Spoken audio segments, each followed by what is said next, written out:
আপনাকে আমি একটা অনুরোধ করব, আগে পুলিশ কিন্তু মামলা দিত। এই সময়ে কোন পুলিশ একটা মামলা দিয়েছে? আগে পুলিশ 10 জনের নাম দিয়া 100 জনের নাম দিত, কি বলে অজ্ঞাত। কিন্তু আজ পর্যন্ত পুলিশ কিন্তু এই দিচ্ছে না, এটা কিন্তু সাধারণ পাবলিকরা দিচ্ছে।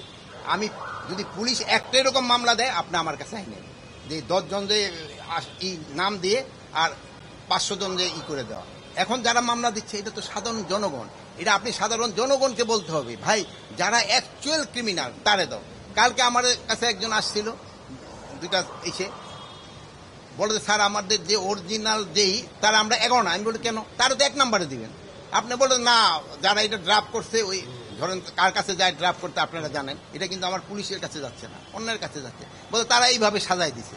তা আপনাদের কাছে আমার অনুরোধ, শুধু যারা দোষী তাদেরই নাম দেন, অন্য কারোর নাম দিয়েন না। অন্য কাছে নাম দিলে এটা করতে তদন্ত করতে সময়ও বেশি যাচ্ছে এবং অনেক সময় নিরীহ লোকও যেন হেনস্থা না হয়, এই দিকে খেয়াল রাখতে। এই জন্য আমরা কিন্তু একটা মিডিয়াও বলে দিছি, প্লাস আপনাদের আমরা পেপারে দিয়েছি, বলছি যে সাধারণ লোক যেন হেনস্থা না হয়, ইনভেস্টিগেশন ছাড়া কাউকে অ্যারেস্ট করা হবে না। এবং আমি ডিবিরে আজকে ইনস্ট্রাকশন দিয়ে দিছি, তাদের পরিচয় ছাড়া, পরিচয় তারা নিজেরা দিবে, তারপরে ধরবে। এখানে আমার ধরার কথা শুধু ক্রিমিনালদের, আমি সাধারণ মানুষকে তো ধরার জন্য বলবো না, ক্রিমিনালদের ধরার জন্য।